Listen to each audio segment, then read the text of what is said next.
Hah? Mau ngapain? Membuang ini nih, minyak jelantah. Jangan dibuang Bapak. Habis masak, itu bisa dipakai lagi, kita daur ulang, bisa kita daur ulang.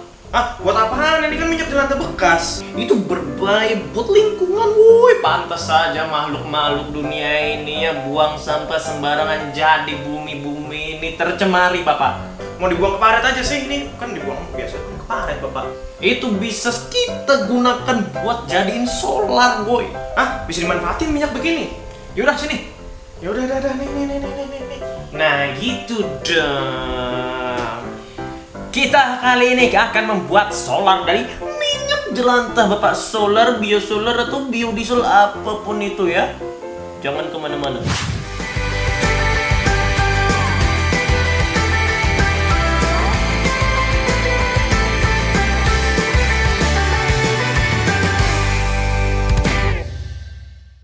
Yuk kita ketemu lagi ya di sini. Kita bakal mereaksiin apa hari ini? Kita bakal mengolah limbah, yaitu minyak jelantah yang kita buang tiap hari bekas goreng minyak, woi. Goreng minyak, goreng ayam. Ya teman-teman semua, kita bakal mengolah minyak jelantah ini, sesuatu yang tidak berguna ini menjadi sesuatu yang lebih bermanfaat, yaitu adalah biodiesel ya teman-teman. Sebelum kita masuk ke bahan dan alatnya ya, kita akan memakai safety protective equipment dulu, karena ini berhubungan dengan kimia ya. Tetap safety, karena kita nggak tahu kapan mati. Oke teman-teman semuanya, setelah kita memakai safety ya, apapun safety-nya, yang penting kita tetap harus jaga safety. Bahan yang pertama yang kita butuhkan adalah metanol. Metanol adalah salah satu jenis alkohol yang paling sederhana ya teman-teman. Jadi ini beli aja di toko parfum atau toko gorden pengharum apapun itu, metanol sekitaran cuma belasan ribu aja ya 1 liter ya. Dan yang kedua adalah caustic soda. Namanya caustic soda, tapi kalau teman-teman beli di toko-toko bilang aja soda api ya. Soda api, ya benar, padahal nggak ada apinya. Kalau di toko bangunan bilangnya soda api, pasti orangnya tahu. Ini cuma belasan ribuan juga per setengah kilonya atau 1 kilo, saya lupa. Ini akan kita gunakan sebagai katalis dan ini merupakan salah satu bahan. Jadi ini bakal habis, sedangkan ini katalis ya teman-teman. Dan selanjutnya kita akan membutuhkan beberapa botol ya teman-teman. Jadi kita bakal membutuhkan banyak sekali botol-botol karena untuk mencampur beberapa bahan di sini, sehingga kita butuh banyak sekali botol. Dan jangan lupa kita juga butuh gelas ukur ya, karena kita harus menakar sangat presisi agar reaksi dapat berjalan dengan sempurna. Gelas ukur yang saya gunakan yaitu adalah 50 ml ya dan 100 ml. Kalau ditanya ini kenapa pecah ya, itu cerita lama. Oke, yang penting bisa dipakai ya. Jadi dua ini gelas ukur, yang satu untuk mengukur takaran-takarannya, yang satu juga untuk mencampur. Selanjutnya adalah corong. Corong ini penting dan juga corong sama aja, tapi bedanya ini untuk metanol dan ini untuk minyak ya. Yang ini lebih bangsawan karena dia metanol, padahal nggak ada. Jadi terserah kalau teman-teman punya yang mana atau dicampur, yang penting jangan sampai ada bekas kalau pakai satu corong saja. Dielap terus, dicuci terus bersih ya. Salah satu bahan yang paling penting adalah pemanas. Bagi teman-teman yang tidak punya teko pemanas ajaib ini, teman-teman bisa menggunakan kompor pakai panci aja. Tapi karena saya ini sangat-sangat pengen praktis Bapak, jadi pakai ini aja. Tinggal colok, panasin, dan selesai. Kenapa ditanya panas? Karena reaksinya kita harus di suhu-suhu sekitar 50-60 derajat Celcius yang agak-agak anget-anget ya. Dan yang terakhir ya teman-teman, ini adalah instrumen. Instrumen itu apa? Adalah alat pengukur Bapak. Ini adalah termometer karena kita harus mengukur suhunya tepat di antara 50 dan 60 derajat Celcius. Jadi kita membutuhkan termometer agar kita bisa membaca suhunya. Nggak mungkin kita bisa pakai jari tahu suhunya. Dan ini adalah timbangan ya Bapak. Karena ini harus presisi, berapa gramnya kita memerlukan timbangan. Bagi teman-teman yang tidak punya, bisa beli di toko timbangan emas ya Bapak, cuma 100 sampai 200 ribu saja. Kalau termometer itu puluhan ribu saja bisa dapat ya. Kenapa jadi ngiklan woi? Dan untuk alat bonusnya kita akan menggunakan botol plastik besar yang bentuknya seperti ini dan besarnya kapasitasnya 3 liter. Tidak usah dijelaskan ini brand apa, tapi yang jelas ini fungsinya terakhiran saya akan beritahu untuk apa. Untuk pemisahan. Ini sekarang sudah diberitahu ya. Nanti ini akan saya perlihatkan bagaimana cara kerjanya di akhir video ya teman-teman.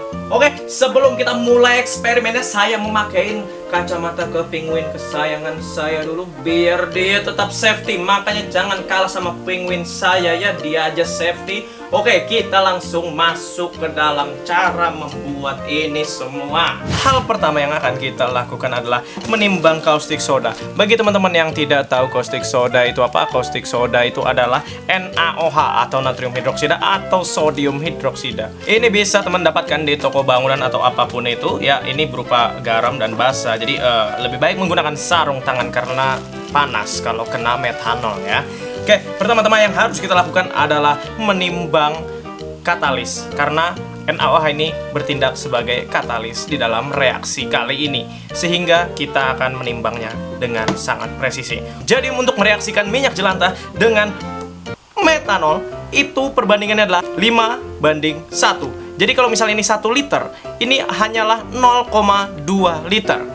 Kalau ini minyak jelantahnya 5 liter, maka metanol yang dibutuhkan adalah 1 liter. Dan untuk kali ini kita akan mereaksikan 500 mili atau 0,5 atau setengah liter saja. Sehingga teman-teman bisa menebak bahwa yang kita butuhkan metanolnya adalah, ya benar, metanol yang kita butuhkan adalah hanya 100 ml saja.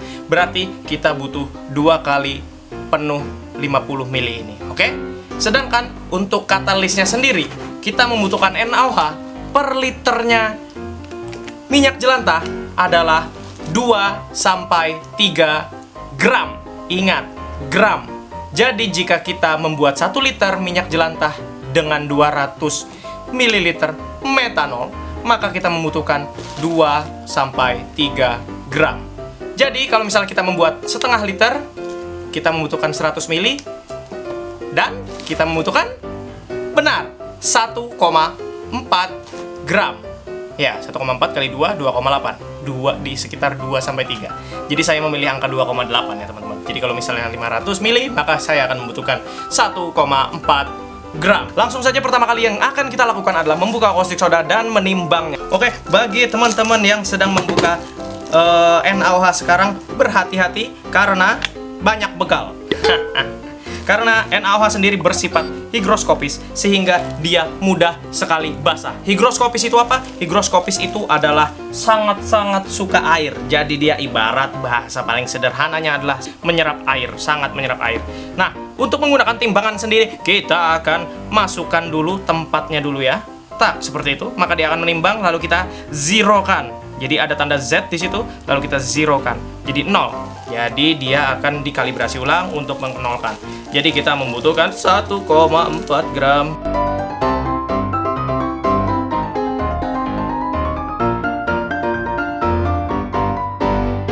Ya, telah kita dapatkan 1,42 ya teman-teman, tidak terlalu jauh berbeda, sehingga kita terima saja apa adanya.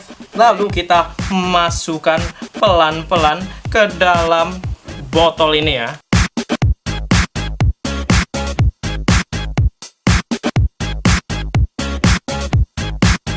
Jadi setelah kita masukkan, kita tutup karena dia bisa menyerap air dari udara. Bayangin, natrium hidroksida atau caustic soda bisa menyerap air dari udara. Jadi sangat sensitif. Dia kalau menyerap air bisa rusak ya teman-teman, karena kemurniannya berkurang. Lalu hal yang pertama yang harus kita lakukan teman-teman adalah mengukur sampai 100 ml. Lalu kita masukkan ke dalam botol NaOH-nya. Lalu kita campurkan ya.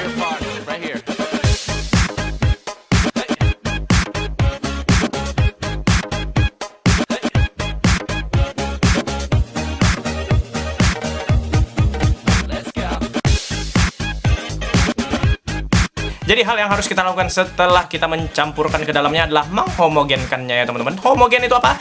Ya kayak melarutkan gula sampai tidak ada garam atau padatan yang tersisa di dalamnya. Ini masih ada.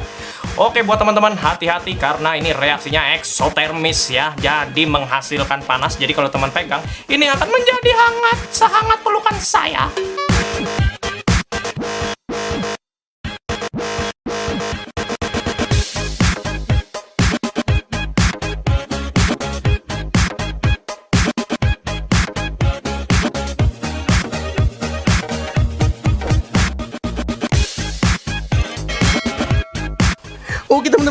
sepertinya ini sudah tidak ada tanda-tanda padatan atau endapan cinta ya di dasar dari botol ini. Selanjutnya kita akan melanjutkan kegiatan kita. Jadi metanolnya sini yang campuran metanoksida. Ya, metanoksida adalah campuran dari N-metanol dan NaOH.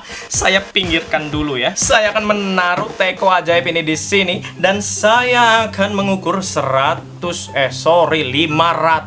ml jelantah yang akan kita ubah menjadi biodiesel. Jadi kita akan membutuhkan sekitar 5 kali menakar dengan menggunakan gelas ukur 100 ml, oke?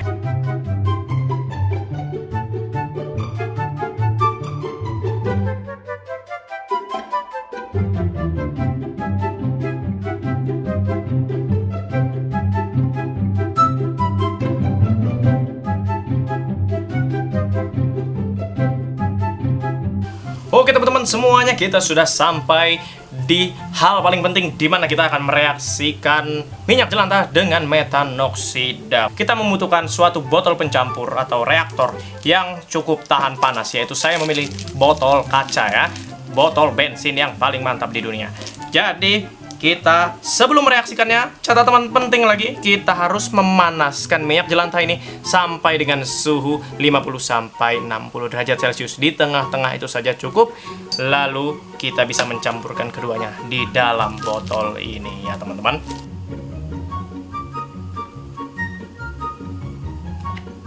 Sembari kita panaskan minyak jelantah dengan teko ajaib itu sampai dengan suhu 55 sekitaran itu derajat Celcius itu, kita bisa menuangkan metanoksida ke dalam reaktor ini. Kekerenan ya namanya reaktor ya.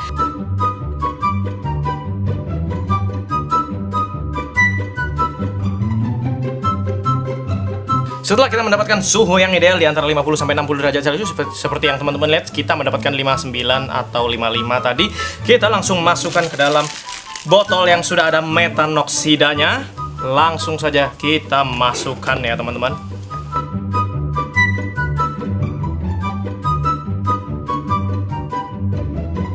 Setelah tercampur dan dia masih hangat-hangat saja, kita langsung tutup saja ya teman-teman. Karena kita tidak punya tutup botol yang sempurna, jadi kita akali saja dengan plastik dan diberi karet ya. Kita langsung reaksikan saja dengan cara dikocok ya teman-teman.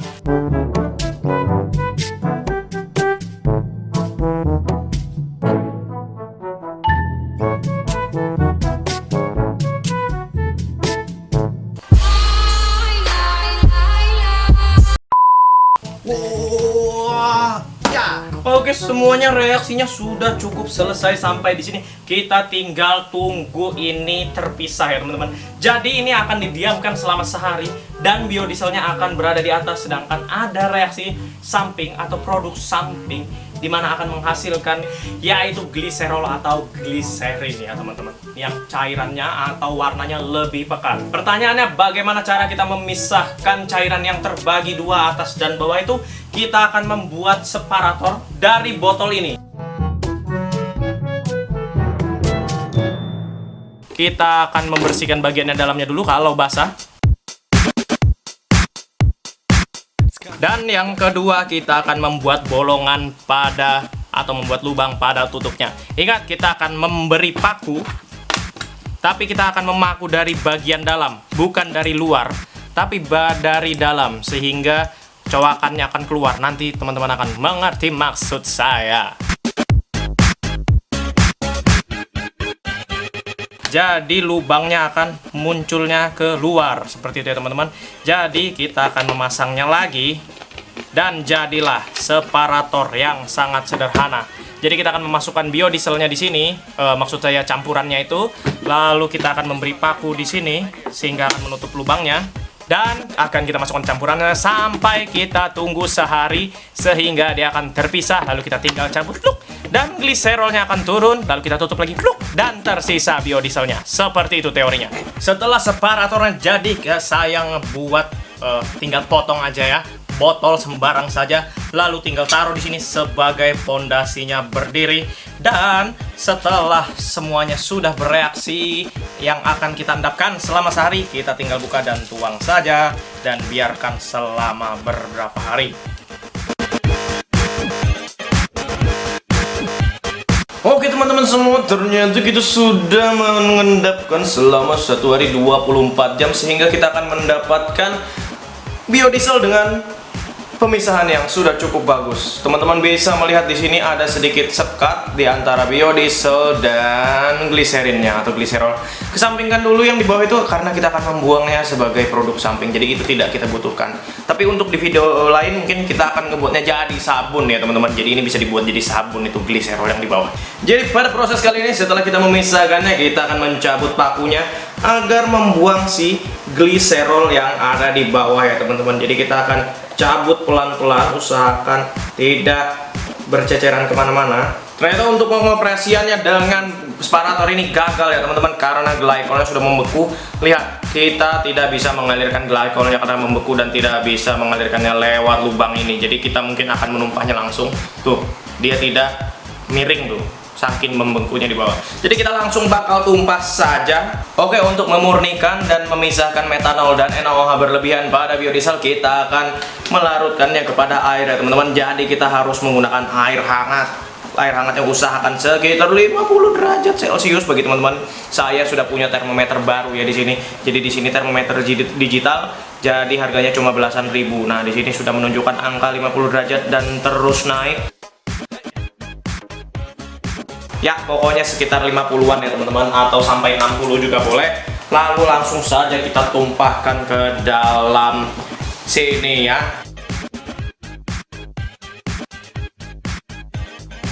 Seperti yang teman-teman lihat di sini ada gliserolnya dan seperti jelly seperti itu. Nah, dia agak lengket. Jadi ini adalah produk samping yang tidak kita pakai. Mungkin akan kita pakai di video lainnya untuk dijadikan sabun ataupun lilin dan kawan-kawannya. Jadi stay tune terus di channel ini. Jangan lupa subscribe.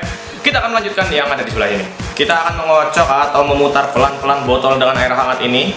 Karena di dalamnya sudah ada biodiesel. Jadi putarnya pelan-pelan saja. Karena yang kita harapkan adalah metanol dan NaOH berlebihnya masuk ke dalam air. Jadi intinya dari proses ini kita ingin menjernihkan biodieselnya dari pengotor, yaitu metanol dan NaOH yang tidak bereaksi. Jadi kita larut-larutkan saja. Tuh, mantap kan?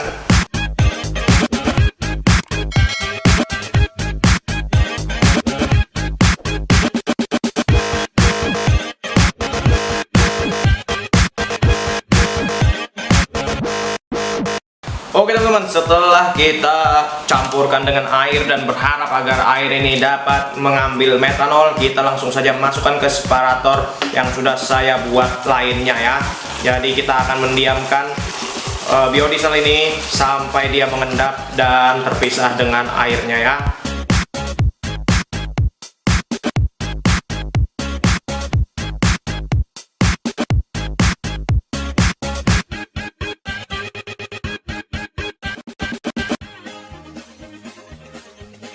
Setelah kita menunggu seharian ya teman-teman, ternyata pemisahannya sudah sangat bagus. Jadi kotoran-kotorannya atau sisa-sisa metanol dan NaOH terjebak atau masuk ke dalam cairan, yaitu adalah air. Jadi airnya sudah menjadi kotor. Saatnya kita pisahkan biodiesel yang sudah bersih ini dengan airnya dengan cara mencabut paku yang di bawah Bapak. Langsung saja ya.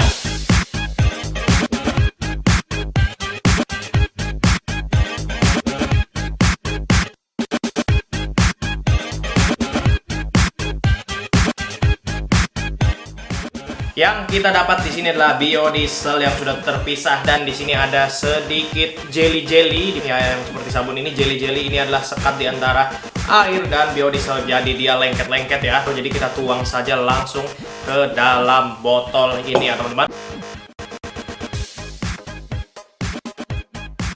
Oke, kita sudah mendapatkan biodiesel yang sudah cukup murni. Dengan sedemikian proses, kita akan mencoba satu botol ini untuk dibakar ya teman-teman.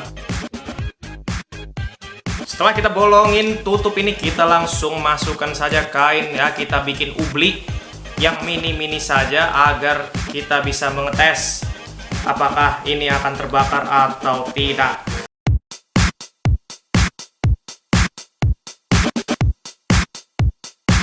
Oke teman-teman, tanpa basa-basi lagi langsung saja kita mulai ya. Langsung kita bakar, kita jauhkan sedikit dari penghalang-penghalang agar tidak terbakar. And boom, kita bakar ini ubli ya.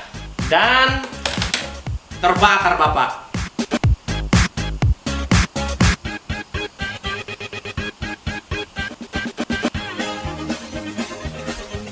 Oke teman-teman semuanya, di sini sudah kita tes dan masih terbakar saja ya. Mungkin sampai di sini saja dulu videonya untuk percobaan biodiesel dari dapur. Nanti kedepannya kita akan mencoba 5 liter biodiesel ini pada truk ya, supaya bisa terterapkan dengan maksimal. Makanya jangan lupa subscribe dan terus tonton video-video dari channel ini. Woi, see you next time and boom. Bye-bye.